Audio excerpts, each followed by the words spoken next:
Hello to all 6 of you probably watching this video. It's another episode of Life and Wrestling, and as you can see, I'm in my car right now filming this video. Of course, I'm not driving because that's irresponsible and unsafe, but I'm in here for a reason, and it's not to take selfies like everyone else. It's to illustrate a point. We spend so much time in a vehicle. The average American spends approximately 19 full days in a vehicle each year. And over the course of our lifetime, we spend so much time in a vehicle, we could actually drive to the moon 3 times. That's for the average Americans. And of course, your truck drivers, your delivery drivers, your first responders, bands, artists, entertainers who constantly are on the road, of course, drive way more, because the average apparently is about an hour or 45 minutes a day. And if you're on the road enough, you're going to run into detours. And we all get a little frustrated, you know, by delays, detours, and sometimes we might even get road rage.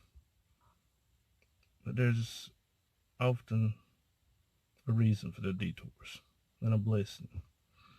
And that's what I'm going to talk to y'all about real quick here today.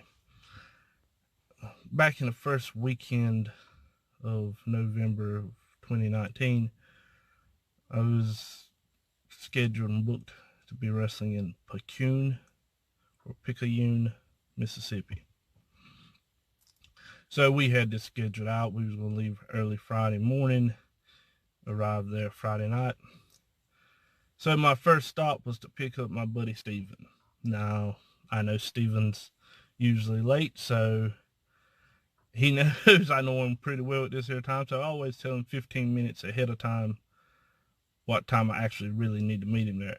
But for some reason, he was about 20 minutes late this day. No big deal. I mean, I've got a speeding ticket or 2 in my life.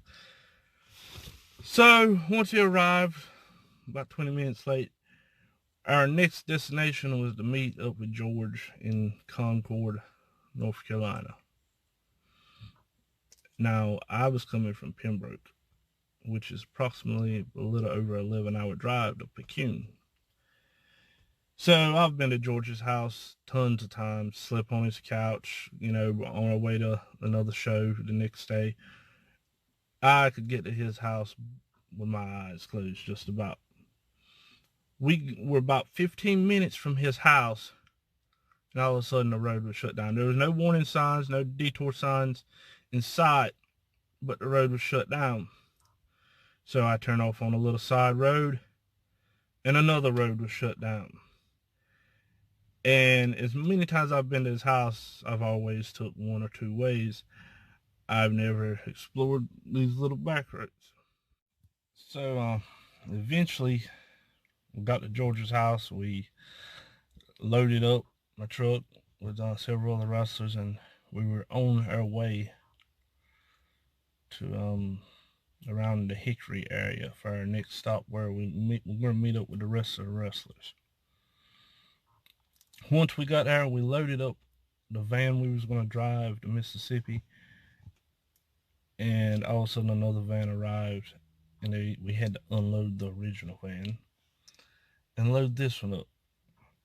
I had already beginning to realize this trip was going to be a doozy. I mean, here I was already. Steven was running 20 minutes late, but I made it up, and then I got 15 minutes from George's house, and I actually had to call him to get his actual direct address, because I couldn't remember it by heart, because I've been there so many times. And 15 minutes from his house turned into 42 minutes, according to my GPS. And then we finally get to Hickory, load up the van, and had to switch vans.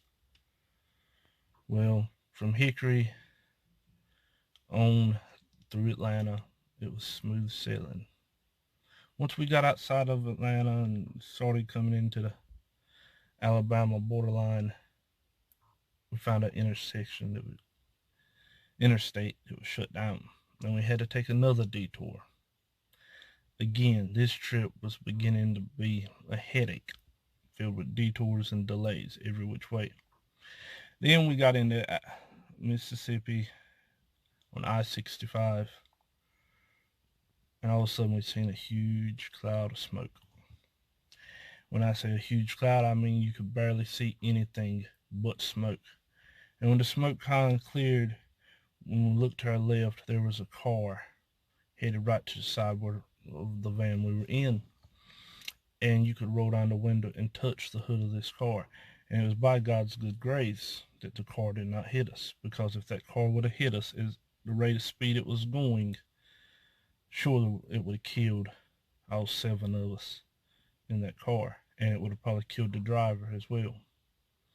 That would have been 8 lives lost on I-65. And as we looked in the rear view, thankfully the driver regained control of the car and the car was not hit.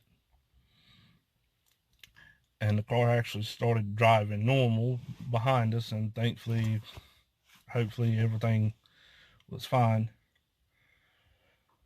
Well, we arrived in Pecune, Mississippi around 8 p.m. that night, and we checked into the hotel. That should have been the end of the story, and it should have been smooth sailing and a great show from there, but it wasn't. The next day, we went to our show, which was at a downtown festival. It was a street festival show, and we had to delay it. Again, anything and everything on this road trip that could go wrong went wrong. We had problems with the ring at first. We got the ring fixed. Then one of the other wrestlers that was coming from another place was late, so we had to delay the time of the ring, of the show starting. Eventually, everyone had arrived. We got the ring situated and we had the show, and the decision was made. We're not going to have intermission. We're just going to go straight through the show. We did. We had a show, had a great turnout. Even some of the wrestlers even shared their testimony about God's grace. And we left Mississippi around 5 p.m. on a Saturday and decided we were going to head back home. Well, around that same spot we were almost hit the night before on I-65, the promoter sent us a text message.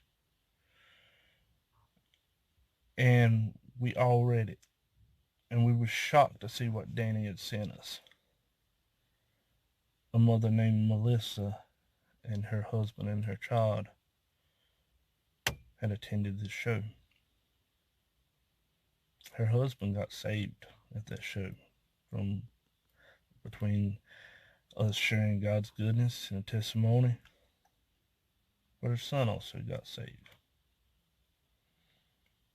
And on the way home from that show, Melissa's son handed her a note. And on that note, her son had planned on killing himself that night, but he got saved. See,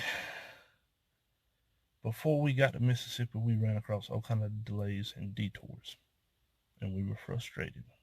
And that's the way life is. There's always going to be detours and delays in a way that get us frustrated, but you have to stay the course. God puts these detours and delays there for a reason. His timing doesn't always match up with our timing. We were supposed to be starting that show at another time. Had Stephen not been late, had the detour with no signs on the way to George's house not happened, had the interstate in Alabama not been shut down and we had to take a detour, had we not had to switch vans, that car could have hit us. There could have been 7 dead wrestlers on the side of an interstate and a dead driver.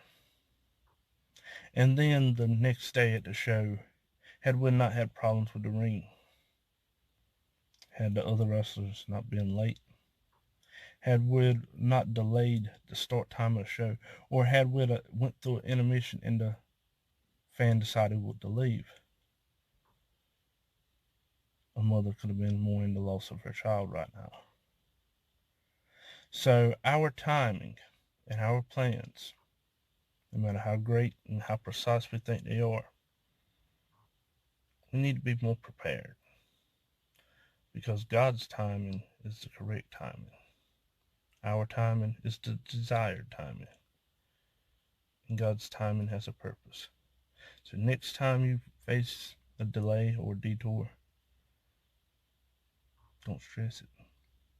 For you don't know that detour has a purpose. That purpose could be saving your life. That purpose could be leading to a message to help someone else. So just remember, the delays and detours in life are just another one of God's blessings. Every single day, I'm gonna